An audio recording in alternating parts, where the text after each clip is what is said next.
All right, section 112. Now we're getting into the meat of this and reforming qualified immunity. Let me just recap the history of this real quick. So after the Civil War, there were civil rights violations going on in the South, and so the Republicans to address this, and they passed a statute. It was known as the Ku Klux Klan of 1871 Act, the Civil Rights Act of 1871, the Enforcement Act of 1871, and it, in simple terms, it gave individuals a right to sue state officers for damages to remedy certain violations of their constitutional rights. And this was, in place for almost about 100 years. And the language is pretty plain. It's exactly what Congress, how they wanted it to work.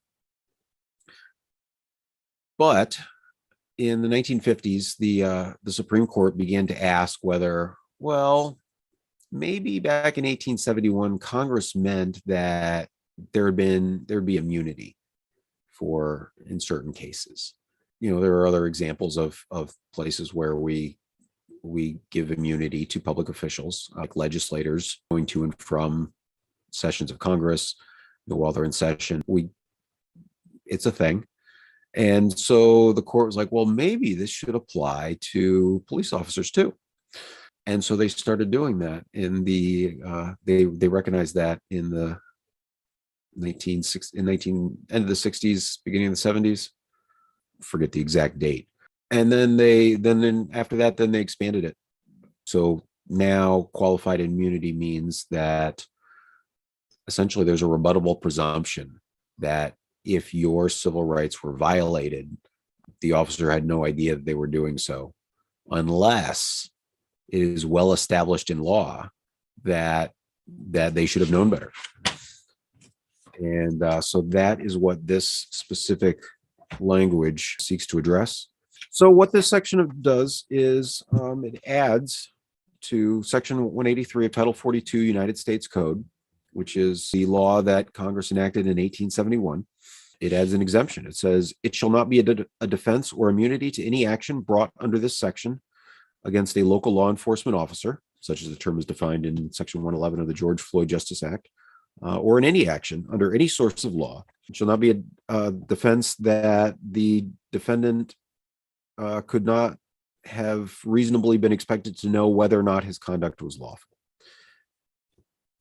And we've got a bunch of examples of this where conduct that reasonable, rational adults would recognize as unlawful, police officers have been given qualified immunity. When they seized, $200 and some $1,000 in money and rare coins during a search and only reported 50,000 and kept the difference, the rule gave them, the court gave them qualified immunity and said, well, it wasn't well established in law that they shouldn't steal.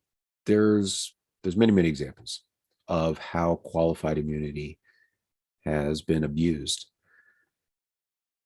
And it's important to recognize that reforming qualified immunity doesn't automatically make officers who violate civil rights, doesn't automatically make them liable for damages. All that it means is that a court, a jury, can hear the facts and decide. Qualified immunity stops that from happening.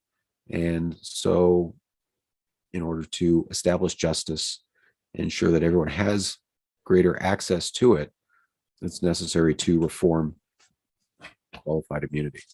The other thing that I just want to touch on is that qualified immunity applies to, under the court's interpretation, qualified immunity applies to lots of public officials.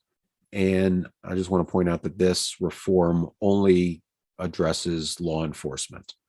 So if there's a question, say, for example, you think the public school teacher who ordered your child to wear a mask was violating their constitutional rights, right now you can't, that teacher would have qualified immunity, and this, from being sued over something like that. And this legislation wouldn't change it. It focuses on where we see the problem and tries to correct it.